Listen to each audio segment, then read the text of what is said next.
students, welcome back to the second video for class 6 physics for the chapter matter. Now you all already know what is matter. Matter is anything that occupies space and has mass. Yes,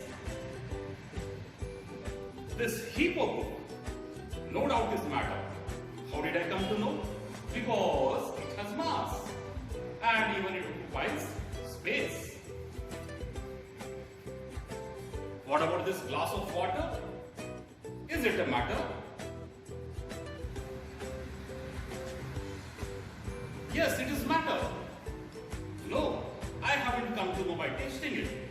I have come to know that it's matter because it has got mass and even it occupies space in the glass.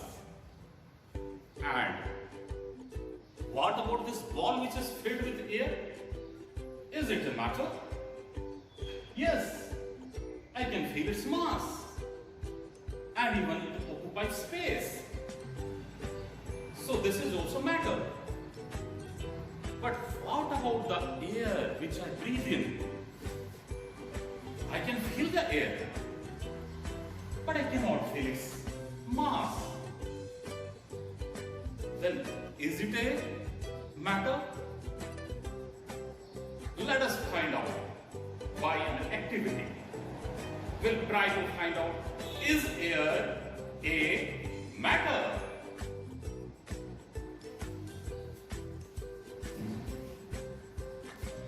We want to do an activity to know that if air is a matter or not.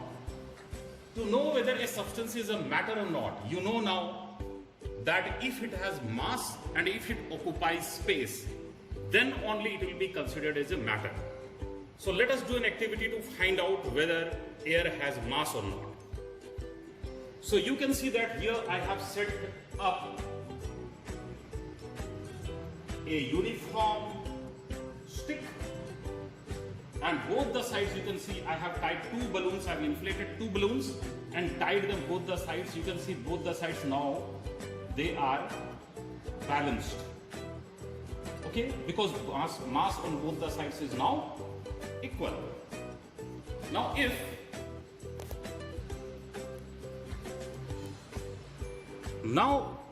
I'll prick one of them and let us see what happens. I'll prick one of them and let us see what happens here.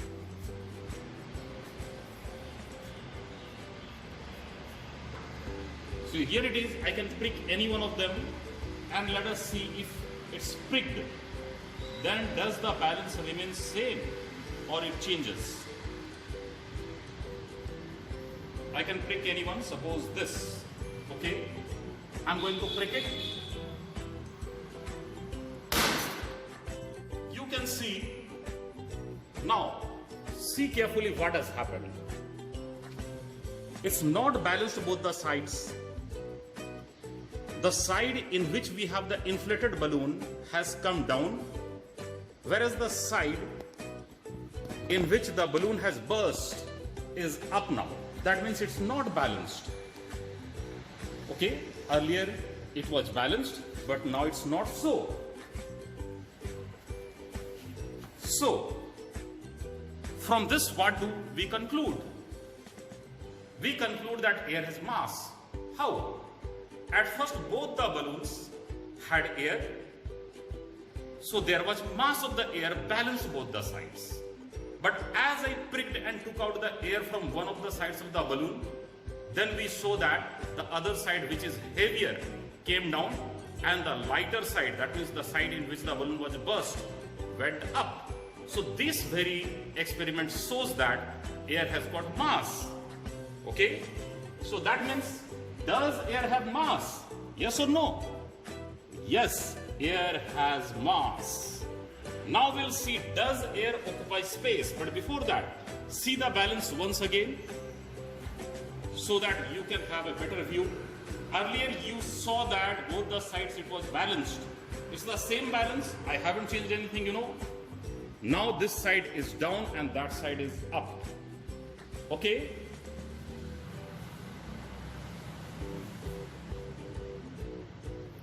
After this, we'll see, does air occupy space? If both are satisfied, then we can say that air is also a matter. Okay, now we are going to see that does air occupy space? So for that, I have a tumbler, you can see, which is filled with water. Maybe it's not completely filled with water, but it's with water. I have taken a empty glass. There's nothing, but it has got air inside it. Now let us see whether the air which is present inside this glass occupies space or not. If it occupies space, it will not allow anything to enter inside it.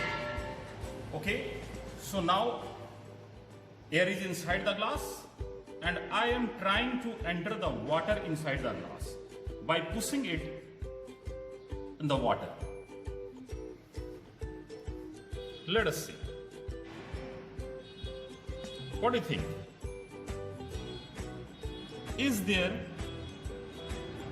Has the water entered inside the glass? Has the air entered inside the glass? Water hasn't entered inside the glass. It will enter only when I tilt it. See, the air escapes out and the water tries to enter inside. See, that means air was occupying space. And if water has to enter and take the place of the air, then the air has to escape out. Because air is lighter, it escapes out when I tilt this and the water enters inside the glass. Slowly all the air has escaped out and water has entered inside the glass. So this also shows that air occupies space. Earlier this was filled with air. When we tried to enter water inside it, water could not get inside it because this is already occupied, this glass is already occupied by air.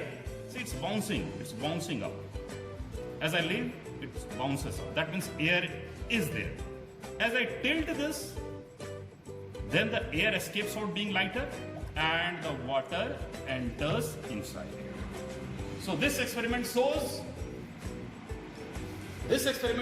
that air occupies space. So does air occupy space? Yes or no? Yes.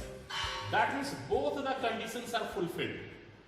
That air has mass and air occupies space. Therefore, air is a matter. Okay?